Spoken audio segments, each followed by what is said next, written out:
Efésios 1, de 1 a 23. Quando você encontrar esse texto, fique de pé em reverência à palavra de Deus e vamos todos juntos lê-lo em alta voz. O pastor lerá os versos ímpares e a igreja, a uma só voz, lê em uníssono os versos pares. Efésios 1, de 1 a 23. Paulo, apóstolo de Cristo Jesus, por vontade de Deus, aos santos que vivem em Éfeso e fiéis em Cristo Jesus.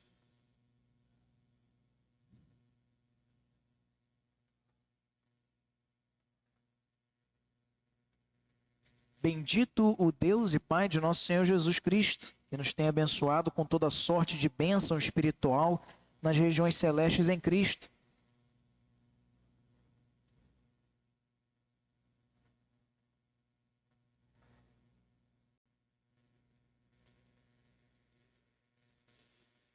Nos predestinou para Ele, para a adoção de filhos, por meio de Jesus Cristo, segundo o beneplácito de sua vontade,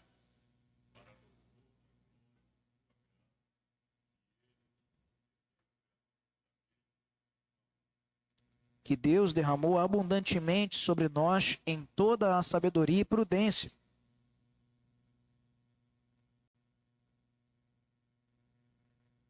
Pulou o 7, né? No qual temos a redenção pelo seu sangue, a remissão dos pecados, segundo a riqueza da sua graça.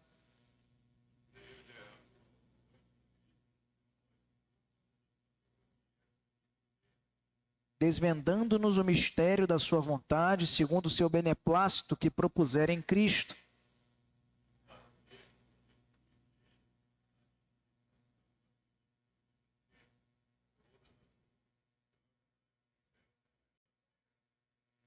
Nele, digo, no qual fomos também feitos herança, predestinados segundo o propósito daquele que faz todas as coisas conforme o conselho da sua vontade.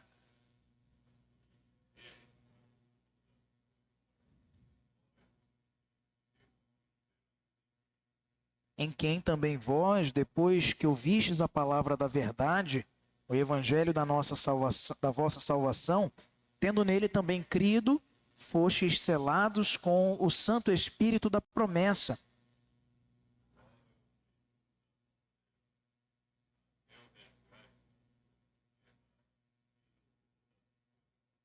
Por isso, também eu, tendo ouvido a fé que há entre vós no Senhor Jesus, e o amor para com todos os santos,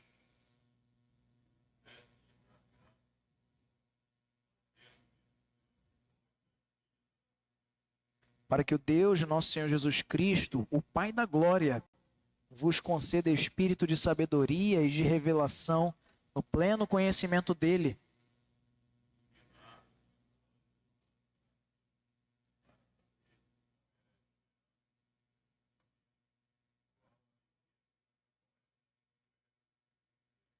e qual a suprema grandeza do seu poder para com os que cremos, segundo a eficácia da força do seu poder.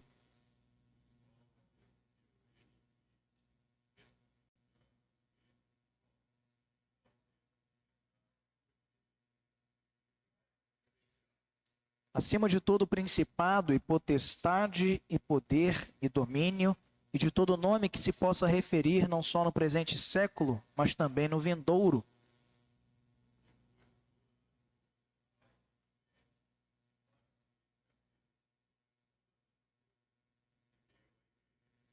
A qual é o seu corpo, a plenitude daquele que a tudo enche em todas as coisas. Podeis se assentar, irmãos? Com esse texto nós queremos iniciar o nosso estudo de hoje, nesse nosso projeto de 2024, no nosso culto de quarta-feira, nosso culto de estudo bíblico, que é conhecer o Novo Testamento. E hoje nós vamos encerrando uma primeira etapa, falando sobre mais duas cartas do apóstolo Paulo, as cartas aos Efésios, essa que acabamos de ler o primeiro capítulo inteiro, e também a carta aos Filipenses, denominada Carta da Alegria. Eu convido a sua atenção para isto então. Você que vai nos acompanhar depois também no YouTube da IPA, fica convidado para participar presencialmente conosco aqui na Igreja Presbiteriana de Ananindeua, desfrutar de uma melhor comunhão e ainda mais conhecimento a absorver nesse nosso compromisso de aprender as Escrituras. Antes de procurarmos, meus irmãos, fontes e que são importantes na teologia, para entendermos doutrinas, para nos aprofundarmos sobre as verdades concernentes ao reino de Deus, uma das primeiras etapas que muitas pessoas ignoram no tocante a crescer na fé é aprender sobre a Bíblia. Aprender detalhes que muitas vezes num sermão, pelo tempo mais reduzido, nós não temos a oportunidade. Então, esses estudos têm sido muito proveitosos nesse sentido, para que a gente possa entender motivações de cada autor bíblico, entender contexto, detalhes históricos, detalhes linguísticos, expressões chaves, temas que vão nos apresentar aí cada livro bíblico, cada um deles com um propósito e todos eles convergindo para revelar a vontade de Deus para as nossas vidas. Antes de propriamente iniciarmos com a carta aos Efésios, quero deixar você extremamente à vontade para participar, fazer perguntas. Nós temos aí com o nosso irmão da equipe de apoio um microfone que ficará também à disposição aí para você participar conosco. Isso vale também para os nossos irmãos. Se tiverem algum comentário, nosso irmão João, Newton, podem também pedir a palavra que está franqueada a todos os irmãos. E a gente começa, meus irmãos, falando sobre a carta de Paulo aos Efésios. Nosso alvo de hoje são em 3 vertentes, todos eles importantes. O primeiro é saber. Saber o quê? Diga, por favor.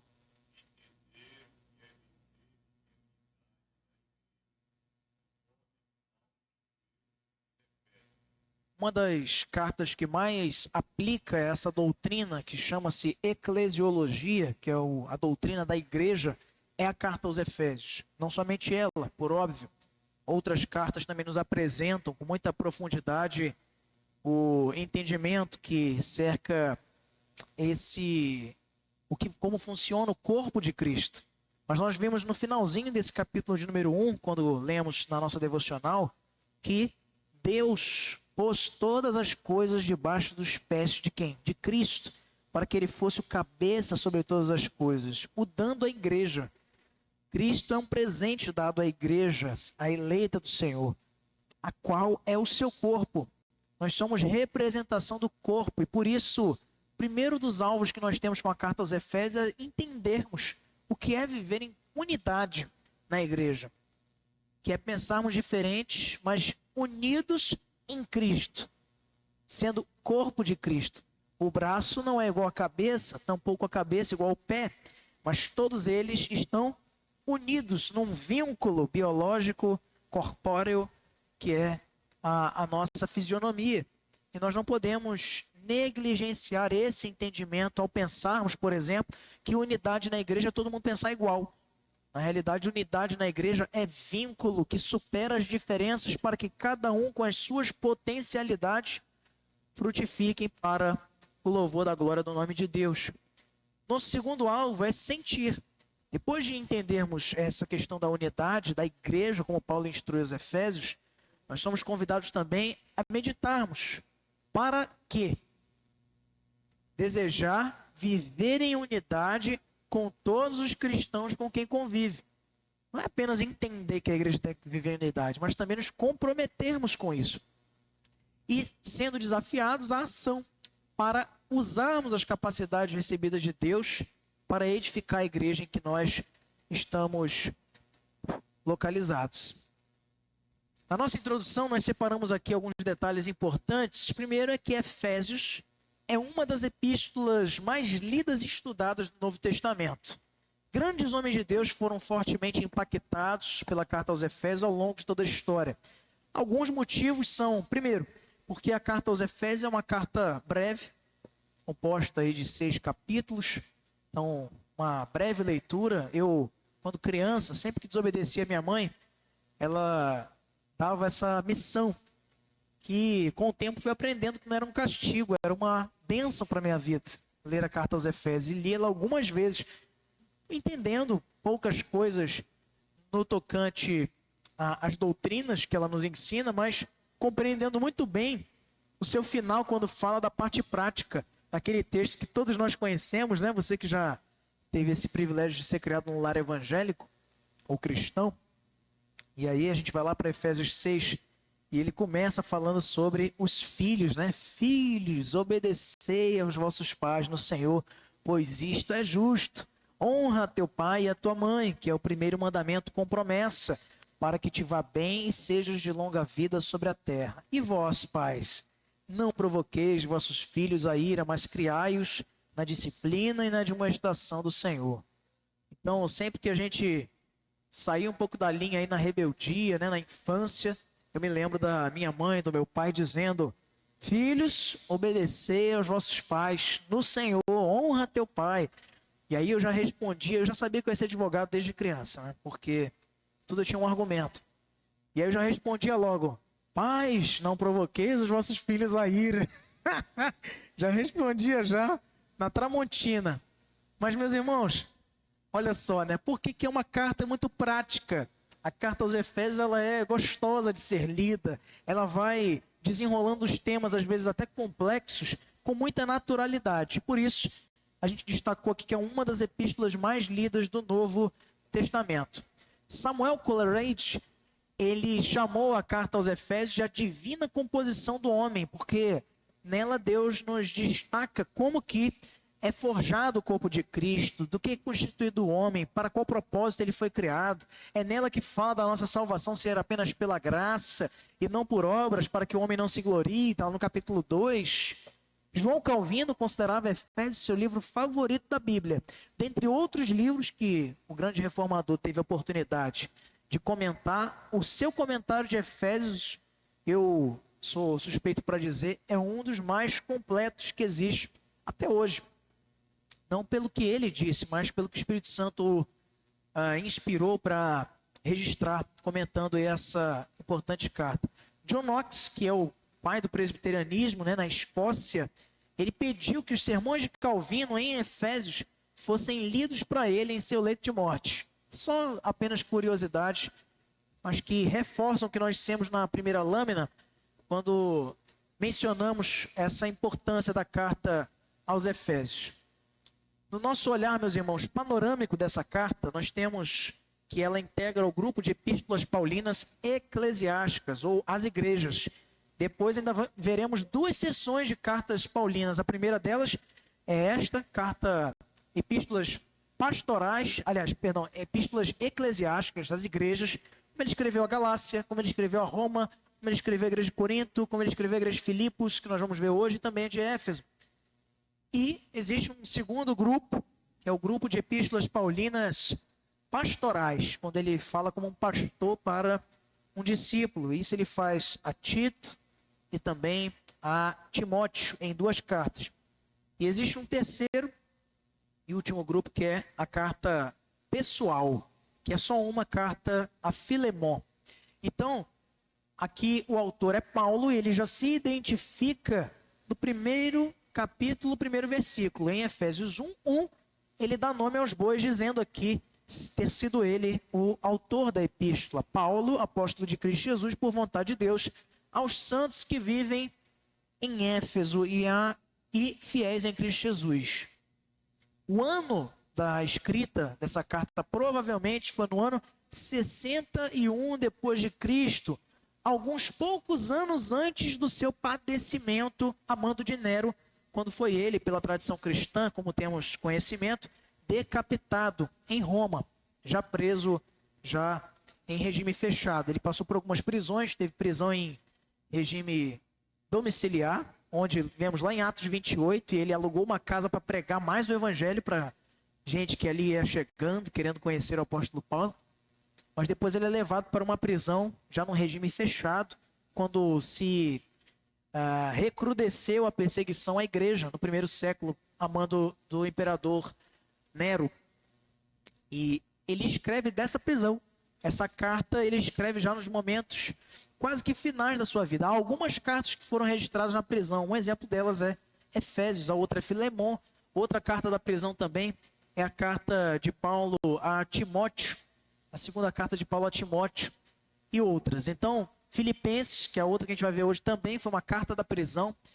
E veja só como é interessante, Paulo estando em cadeia, vendo passar soldado romano para cima e para baixo, e isso vai te colocar na mente o motivo pelo qual em Efésios 5 e 6, principalmente Efésios 6, já depois de falar sobre os filhos, que acabamos de ler aqui esse trecho, ele vai falar sobre uma armadura, não é? Revistam-se com toda a armadura de Deus. Aonde que ele estava vendo isso?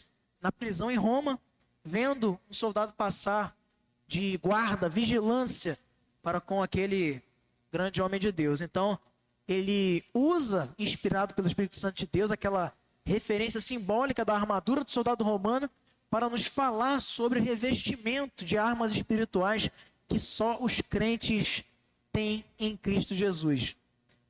O local, já falamos aqui, foi na prisão em Roma. O alvo são os cristãos da igreja de Éfeso. Lembrando que a cidade de Éfeso, a gente vai ver um pouquinho mais aqui, era uma cidade que anos mais tarde vai ser pastoreada por outro apóstolo. Quem sabe me dizer quem foi? Ninguém? Paulo deixou um jovem discípulo lá em Éfeso. Quem foi? Timóteo. Timóteo é deixado por Paulo em Éfeso para pastorear aquela igreja. E depois, Timóteo é provavelmente chamado para outros lugares, para a missão. A perseguição se aumentou. E guarda uma grande relação com Éfeso, outro apóstolo, que é o apóstolo João. O apóstolo João, o último que veio a padecer dos 12, ele, morrendo de velhice lá na ilha de Patmos, ele desenvolveu, com o passar do tempo, um grande amor para com a igreja de Éfeso. Muito interessante essa curiosidade. O versículo-chave está em Efésios capítulo 4, verso de número 1. Veja comigo na sua Bíblia. Olha só, já nos dá muitas informações sobre o tema da carta, a ocasião dela, o local onde Paulo está, nesse verso 1 do capítulo 4, quando ele diz: rogo-vos, pois eu, prisioneiro do Senhor, que andeis de modo digno da vocação a que fostes chamados. Vocação, chamado, prisão. Olha só, coisas que parecem não se conectar, mas que Paulo coloca dentro de uma mensagem para encorajar a igreja em Éfeso e principalmente para mostrar-lhes, olha esse detalhe muito importante, ele não era prisioneiro de Roma. Ele não se entendia assim. Veja que Paulo, ele mesmo nas entrelinhas do que ele afirma, ele tem total consciência de que é a vontade de Deus que o mantém ali com propósitos específicos. Vale lembrar que na ocasião da prisão, muitas das suas cartas foram escritas. Muitas das suas melhores cartas foram escritas. Deus tem um propósito nas vidas de cada um de nós. E não perde o controle, nem o domínio sobre todas as coisas, e faz com que a sua vontade concorra para o bem daqueles que amam o Senhor e daqueles que são chamados segundo o seu propósito, como está em Romanos 8. Veja que Paulo, ele não se considerava um prisioneiro de Roma. Ele diz: rogo-vos, pois eu, prisioneiro do Senhor. Como me lembra muito o quê? Quando Jesus é interrogado por Pôncio Pilatos.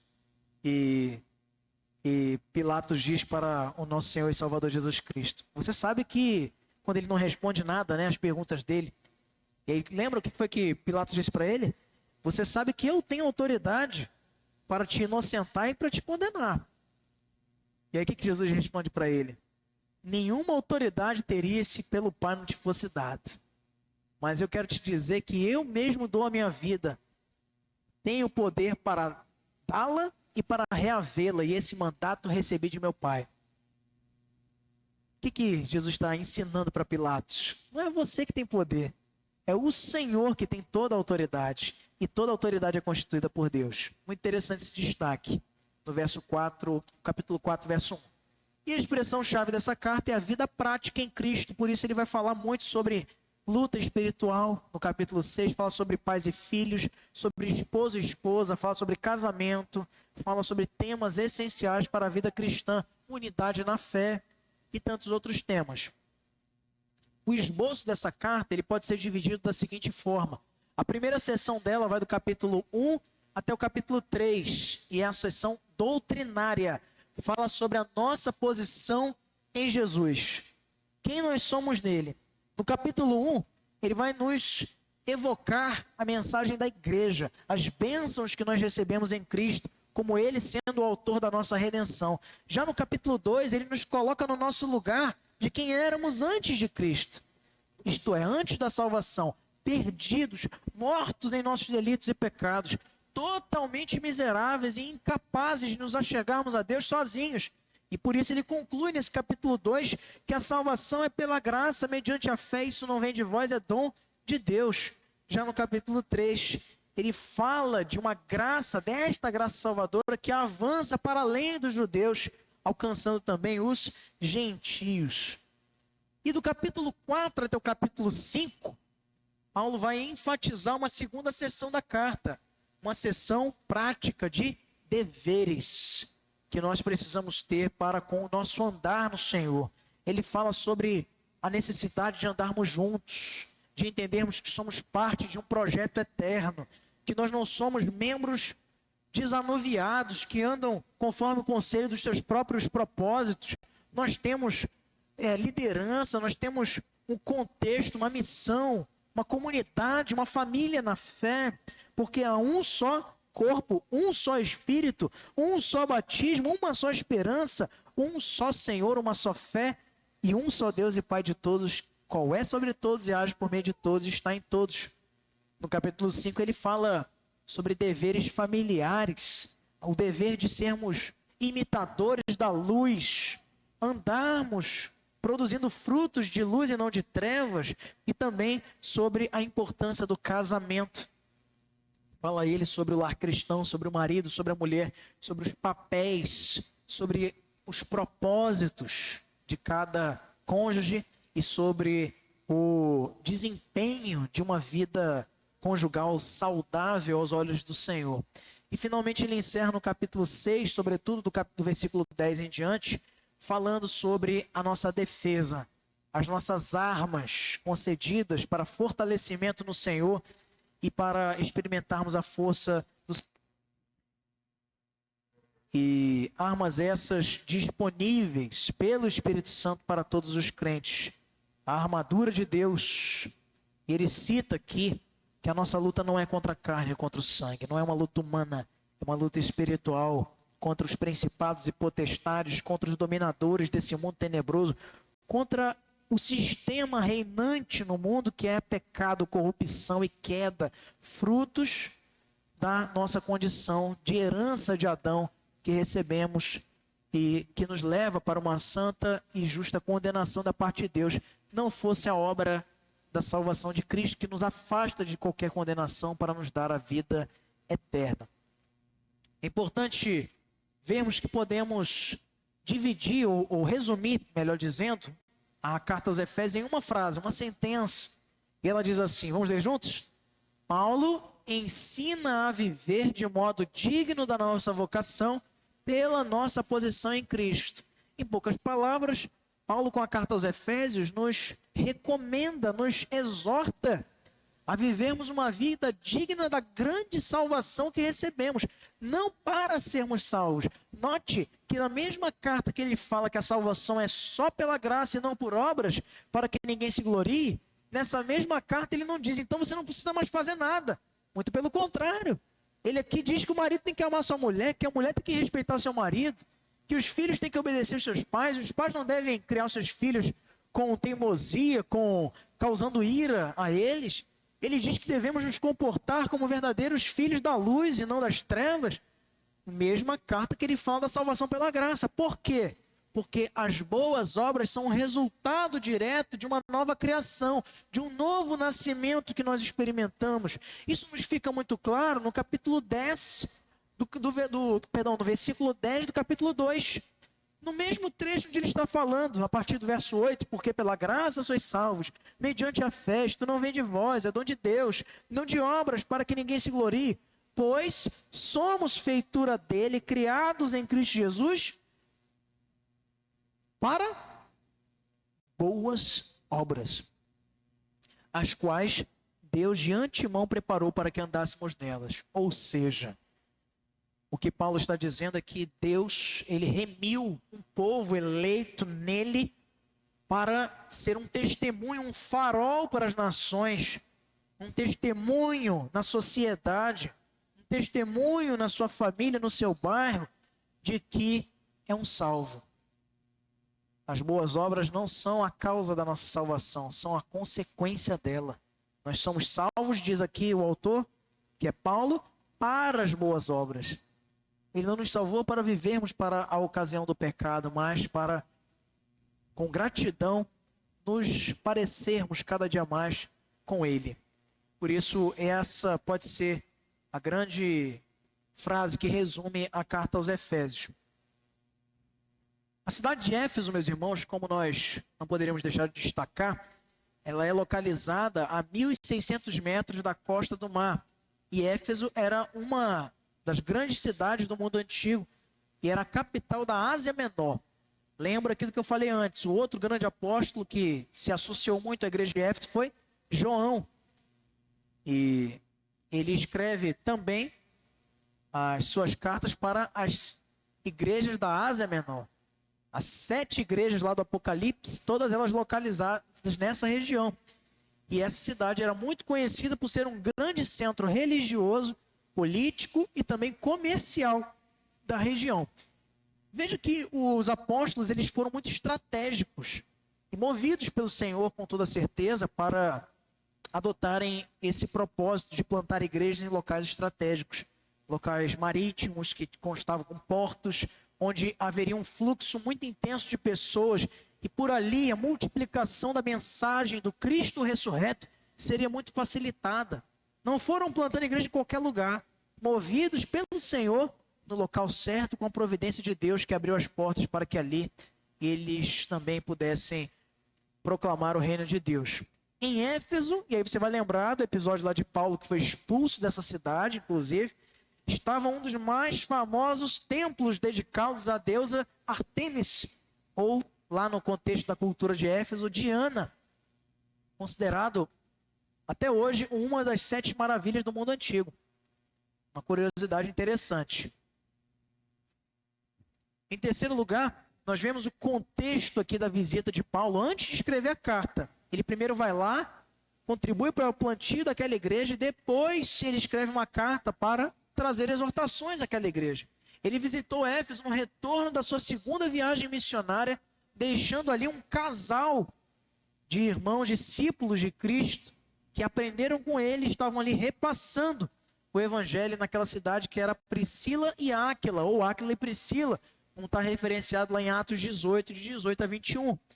Na sua terceira viagem missionária, o apóstolo Paulo passou 3 anos em Éfeso, como está lá em Atos 19, de 1 até 20. Então esse é o contexto antecessor do momento em que ele escreve a carta.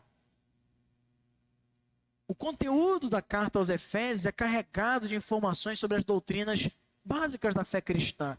Primeiro, o apóstolo Paulo nos fornece uma bela fundamentação da doutrina de Cristo.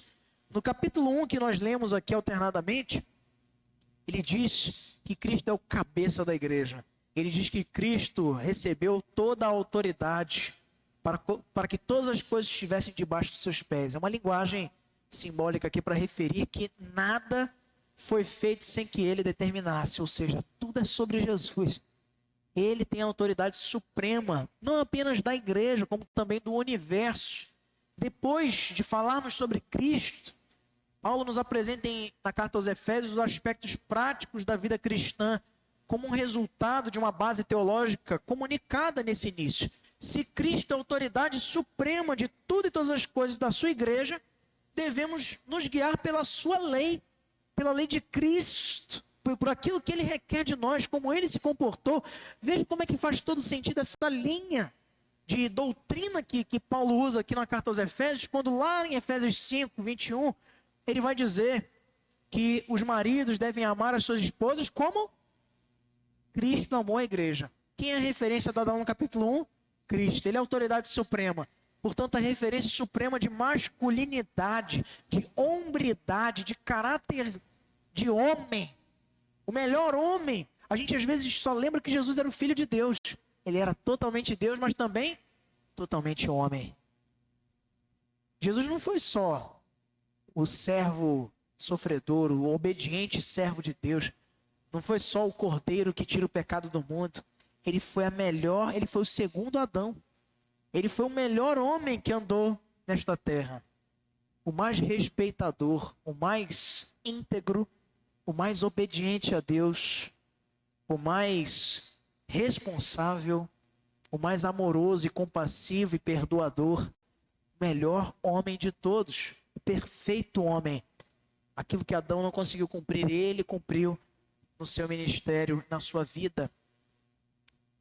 Então, depois ele apresenta esses aspectos práticos baseados nesse compromisso teológico que é o norte dessa epístola.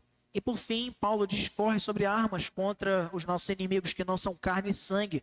Não é a política, não é o partido de vertente tal, X e Y. Não é essa a nossa luta. A nossa luta, meus irmãos, é invisível, mas ela também é constante. A igreja ela tem perdido isso de vista porque tem pensado que a igreja tem um lado político. Natã, ele chega com o grande rei Davi, um homem segundo o coração de Deus, e com isenção profética, guarde essa palavra, isenção profética. Natã chega, olha cá, Davi, tem um homem aqui no teu reino, mas só por hipótese, que ele tem uma ovelha. E tem um outro que tem um bocado de ovelha. Mas esse que tem um bocado, cismou com a ovelha desse pobre homem. Foi lá na terra dele, pegou essa ovelha dele, fez o que ele quis com a ovelha do pobre homem. E para piorar, ainda mandou matar o homem. O que tu acha disso, Davi? Mas eu acho que esse cara tinha que morrer. Pois ele é tu. E aí tu lê depois o Salmo 51 para ver o peso, as consequências de um homem que sentiu o pesar da mão de Deus pelas consequências do seu pecado. Mas tem gente hoje que pensa que é assim, bom, como o candidato fulano, beltrano, ciclano, ele representa os ideais, eu não consigo ver essas representações em homem nenhum. Eu vejo em Cristo, é Ele a nossa referência. Mas tem gente que vê. Então a gente não pode falar mal, a gente não pode denunciar um pecado, a gente não pode questionar, porque senão a igreja vai perder a sua representação política, social. E para isso a igreja vai se vendendo a troco de algumas poucas moedas de prata. A igreja, ela luta contra um inimigo muito maior, chamado pecado. E se nós pensarmos que existem lados, nós nos justificamos pensando que nós somos os agentes da justiça de Deus. Mas quando a gente olha para Efésios, é impossível você se reconhecer de um lado bom. Sabe por quê? Todos nós estamos do lado ruim, caídos, perdidos, e não fosse Cristo. Ai de nós, se não fosse Cristo. Deu para entender? Aí tem direita, tem esquerda, tem centro, tem cima, tem baixo.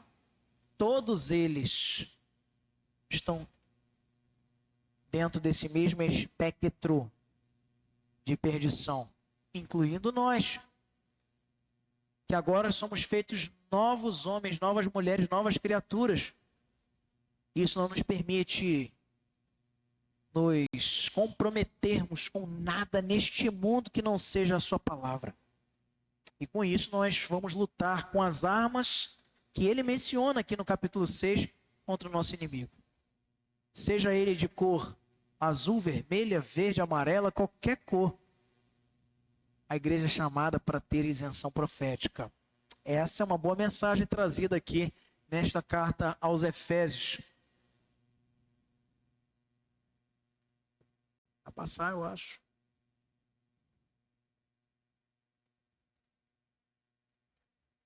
Dá uma passadinha lá para mim, irmão, por favor. Pronto, foi. Tudo certo. Então, doutrina. Quando a gente olha para a doutrina da carta aos Efésios, primeiro, a doutrina da nossa posição. O que o homem é. E na revista, nós temos um texto aí que a gente não vai ler por causa do tempo, de Robert Gundry, que é um teólogo sistemático, ele cita aqui a importância de olharmos para nós. O capítulo 2, ele é muito... Enquanto o capítulo 1 fala de quem Cristo é, a autoridade suprema da igreja, o capítulo 2 se dedica a dizer quem você e eu éramos. Isso nos ensina que todo o nosso olhar sobre quem nós somos agora não se deve ao que nós fizemos, mas sobre quem Ele é e permitiu que nós sejamos como Ele, parecidos com Ele. Não foi nada que você deixou de fazer, escolheu fazer, ou vai fazer ainda. Não é o que nós produzimos a título de frutos, porque todo o nosso fruto parte de quem Ele é. Autoridade suprema, perfeita e um com o Pai e com o Espírito Santo, para que nós sejamos um enquanto igreja. Nós vemos também, meus irmãos, que essa primeira sessão da carta fala também de coisas boas. A carta aos Efésios também não diz só que nós estamos lá na lama do pecado. Isso é quem nós éramos. Agora nós somos a igreja do Senhor. E com isso, a carta aos Efésios nos ensina que nós somos escolhidos pelo Pai. Veja no capítulo 1, versos de 3 a 5, que ele diz: Bendito o Deus e Pai de nosso Senhor Jesus Cristo, que nos tem abençoado com toda sorte de bênção espiritual nas regiões celestes em Cristo. Assim como nos escolheu nele antes da fundação do mundo para sermos santos e irrepreensíveis perante ele em amor. E ele continua no verso 5 dizendo: E nos predestinou para ele para a adoção de filhos por meio de Jesus Cristo, segundo o beneplácito da sua vontade. Nós fomos escolhidos pelo Pai. Deus, o Pai, na eternidade, escolheu a mim e a você na pessoa de Cristo e nos elegeu nele para recebermos bênçãos nas regiões celestes. Mas não apenas o Pai, enquanto representação da Trindade aqui, opera em nós para nos escolher. O Filho nos redimiu. O verso 7 do capítulo 1 diz: No qual temos a redenção pelo seu sangue, a remissão dos pecados, segundo a riqueza da sua graça. A redenção nós obtemos através do Filho, com o seu sacrifício cabal na cruz do Calvário. E também o Espírito Santo nos sela com confirmação de que somos filhos de Deus, como está no verso 13, em quem também vós, depois que ouvistes a palavra da verdade, o evangelho da vossa salvação, tendo nele também crido, fostes selados com o Espírito Santo da promessa. Referindo-se a Atos 2, referindo-se a João 16, a João 14, quando o Senhor Jesus Cristo prometeu aos seus discípulos enviar-lhes o Consolador. Parácletos no grego, que é representante, o nosso advogado. Somos selados por esse Espírito. Entretanto, meus irmãos, sem Cristo não é essa a nossa condição. Sem Cristo, no capítulo 2, ele diz que nós somos totalmente incapazes, porque somos presos aos valores do mundo. Somos presos a Satanás. Está lá no versículo 2 do capítulo 2. Nós somos presos à vontade da carne, não conseguindo fazer aquilo que agrada ao nosso Deus. Mortos nos nossos delitos e pecados. É como ele começa o capítulo 2. Mas ele continua dizendo que depois que Cristo operou uma obra em nós, nós fomos completamente transformados para quê? Para sermos vivos. Se estávamos mortos, agora com eles fomos vivificados. Vivificar é tornar a vida o que estava morto. Esse é o significado da palavra. Fomos ressuscitados em Cristo e assentando com Ele nos lugares celestiais. Para quê? Para que pela obra dele recebamos as bênçãos que Ele merecia e porque Ele recebeu a condenação que nós merecíamos. Como Ele diz no versículo 8. Pela graça sois salvos mediante a fé, e isto não vem de vós, é um dom de Deus. Nós vemos também, queridos, como conteúdo dessa carta, os nossos deveres. Do capítulo 4 ao capítulo 6, Paulo fala sobre o nosso andar. A partir do capítulo 4, Paulo avança o seu ensino, estabelecendo novos padrões nos quais a igreja deve andar.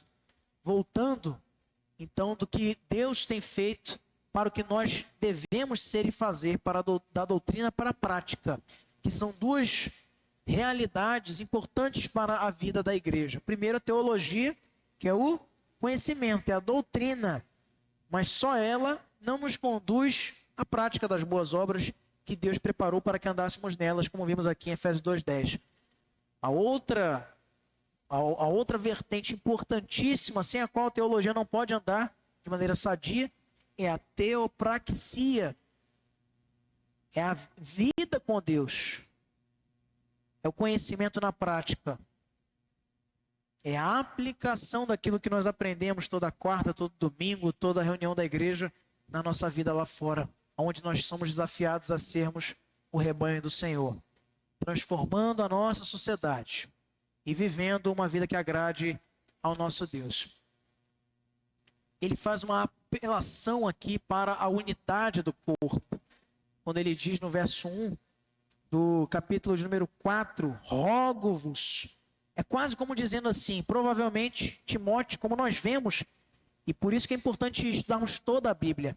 Na primeira e na segunda carta a Timóteo, Paulo diz a Timóteo, que era o pastor dessa igreja de Éfeso, o seguinte: olha, não se detém em vãs discussões. Aí você vai começando a juntar as peças. Ora, provavelmente na igreja de Éfeso, eles discutiam por qualquer coisa. Ficavam perdendo tempo com discussões inúteis. Depois Paulo fala assim, olha, aconselha, seja uma referência, seja exemplo na fé para os mais velhos. Provavelmente aquela igreja tinha problema de aceitar a autoridade pastoral de Timóteo, que era jovem. Depois Paulo fala para Timóteo o seguinte: Timóteo, aconselha, prepara dentre os homens da igreja aí, gente fiel para servir o Senhor, com temor. E devem ser os líderes da igreja da seguinte forma: esposa de uma só mulher, não dada ao vinho, temperantes. E vai dando várias qualificações.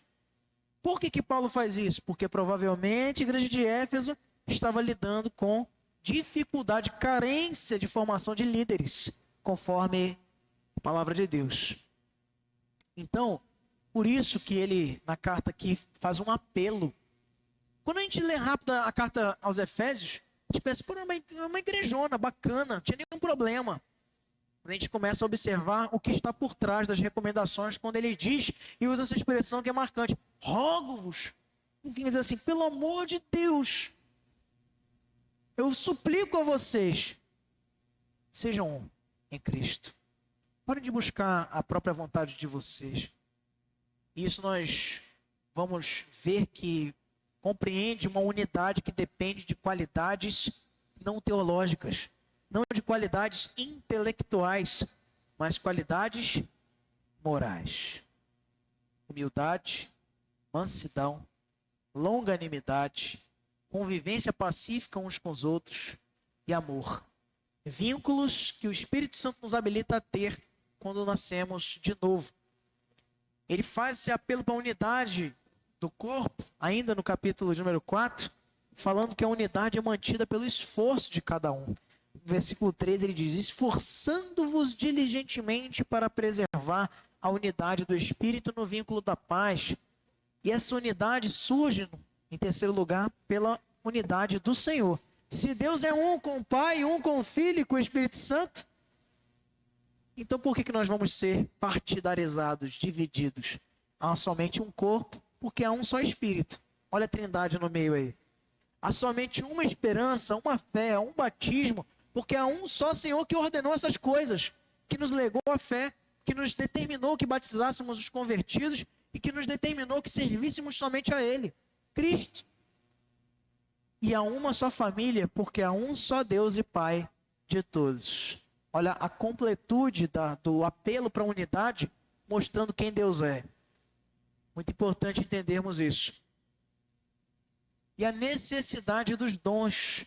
Paulo fala aqui para a igreja de Éfeso, que principalmente nesses que é um dos capítulos mais usados para falar sobre os dons ministeriais, capítulo 4, versos de 7 a 16, ele fala sobre apóstolos, profetas, evangelistas, pastores e mestres.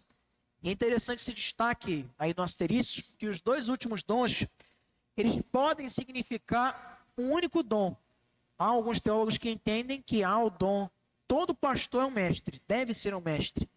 Há aqueles que entendem que não, há o dom de pastorear e há o dom de ensinar. Sendo que todo pastor deve ensinar, mas tem quem tem o dom só de ensinar e não de pastorear.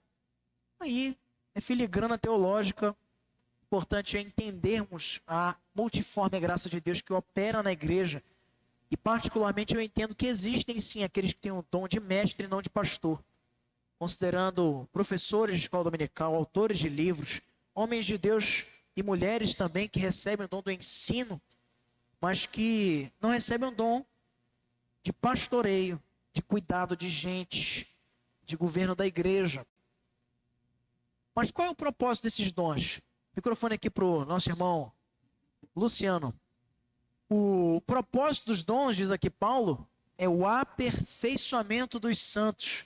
Não é o engrandecimento pessoal de ninguém, mas é o aperfeiçoamento. Um pastor está na igreja não para que ele seja o holofote principal do seu ministério, mas que pessoas sejam ajudadas pela sua vida, pelo seu serviço. Da mesma forma um presbítero, da mesma forma um diácono, da mesma forma um líder da igreja. Pode falar, meu irmão. Boa noite. Boa noite. Tem muita discussão e eu fico muito confuso ainda sobre o que seria o apóstolo, se existe hoje um apóstolo. Muitas pessoas se denominam apóstolos e aí eu fico na dúvida, né, se ainda existe o apostolado e até os profetas, porque também da mesma forma muitas pessoas se denominam profetas e fica na dúvida, né, se esses dons estão hoje dentro da igreja. Obrigado pela sua pergunta, importante. Primeiro, o dom de apóstolo, ele foi pessoal.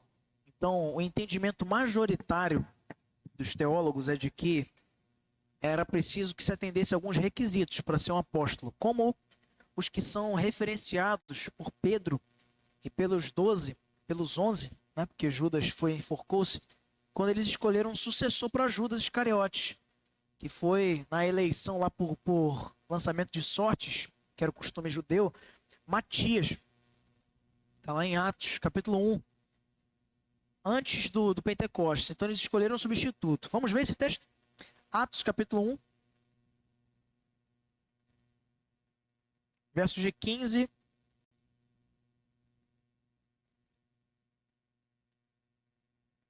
a 25, mas a gente vai ler só até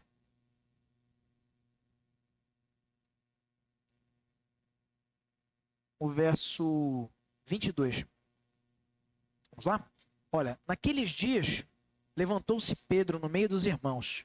Ora, compunha-se a assembleia de umas 120 pessoas e disse: Irmãos, convinha que se cumprisse a escritura que o Espírito Santo proferiu anteriormente por boca de Davi acerca de Judas, que foi o guia daqueles que prenderam Jesus. Porque ele era contado entre nós e teve parte nesse ministério. Ora, este homem adquiriu um campo com preço da iniquidade e, precipitando-se, rompeu-se pelo meio e todas as suas entranhas se derramaram.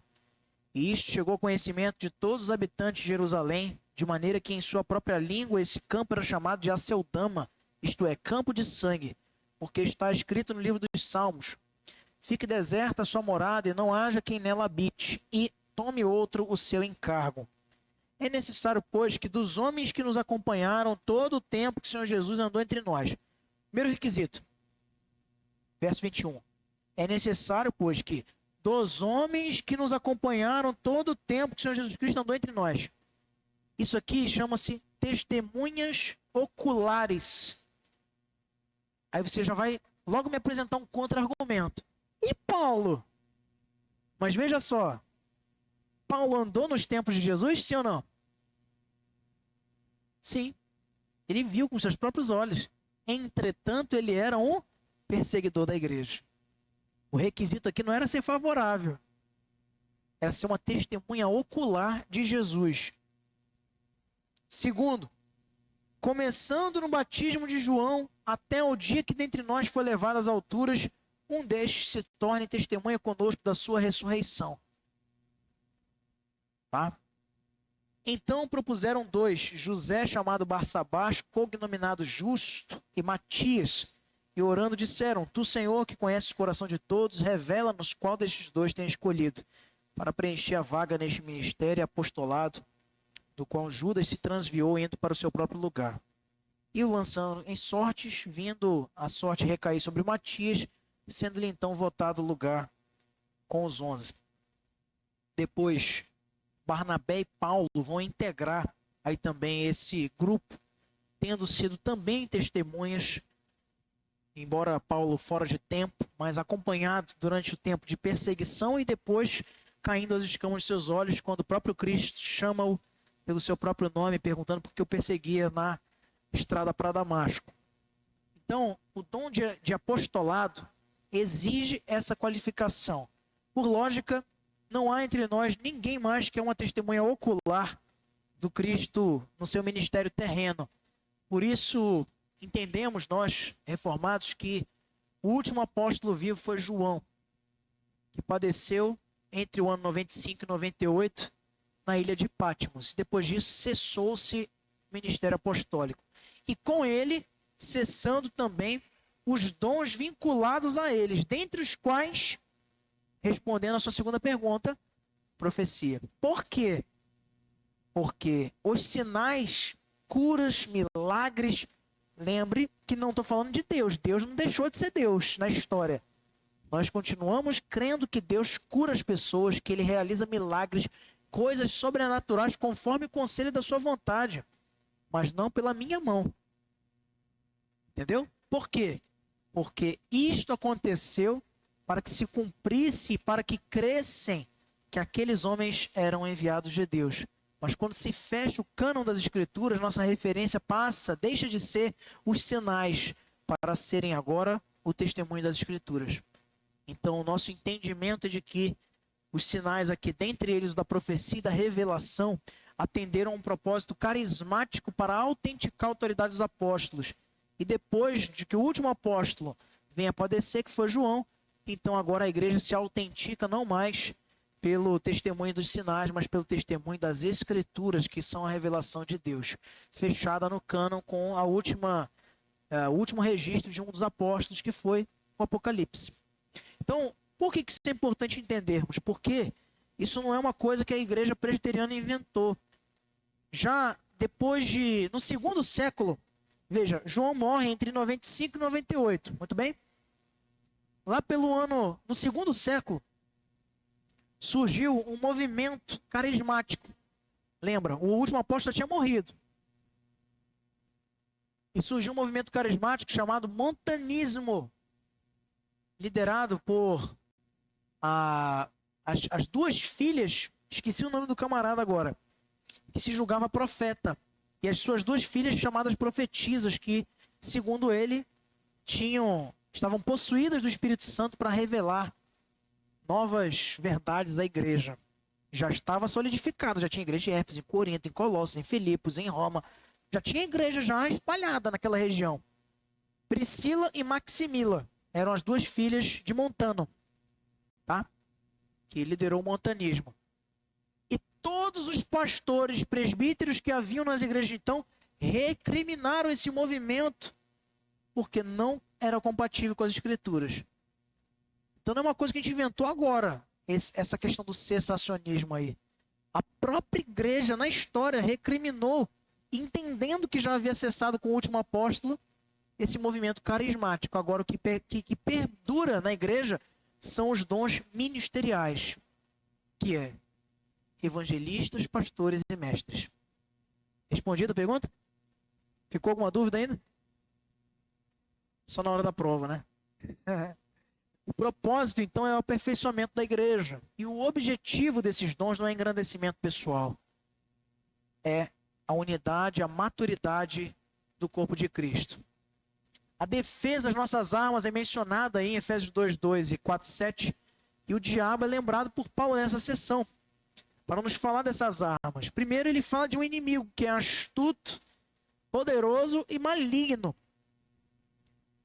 E as nossas armas contra esse inimigo são a verdade, a justiça, o evangelho, a fé, a salvação e a palavra, usados aqui como símbolos. E o manuseio dessas armas deve ser feito com a dependência constante de Deus, oração e súplica, intercessão e fazer a verdade do evangelho conhecida, isto é, pela pregação. Com que objetivo? Fazer que a verdade do Evangelho de Deus seja conhecida e anunciada. Conclusão, meus irmãos, e a gente vai ficar por aqui. Na semana que vem a gente fala sobre a carta aos Filipenses, por causa do nosso horário. O apóstolo Paulo escreveu Efésios para encorajar aquela igreja a viver em amor e unidade no corpo de Cristo. Amar sinceramente o nosso Senhor Jesus Cristo é possível se o conteúdo de Efésios for uma realidade diária no nosso andar. Então nós devemos entender isso como uma verdade do Senhor para as nossas vidas, para que com esses ensinamentos nós possamos caminhar sempre na sua dependência. Que Deus nos abençoe. Antes de encerrarmos a nossa gravação, já encerrou? Ainda não, né? Fica o convite para você que nos acompanhará depois no YouTube. Deu certo aí, Nilton? Graças a Deus. Então vai ser postado mais um estudo aí no nosso canal da IPA, no YouTube. Siga-nos no Instagram, @IPBananindeu, e também acompanhe o nosso site, onde há informações sobre os nossos departamentos, os serviços da igreja e também as nossas programações, ananindeu.ipb.org.br. Venha participar conosco presencialmente aqui na Avenida Cláudio Sanders, 524, bairro Centro de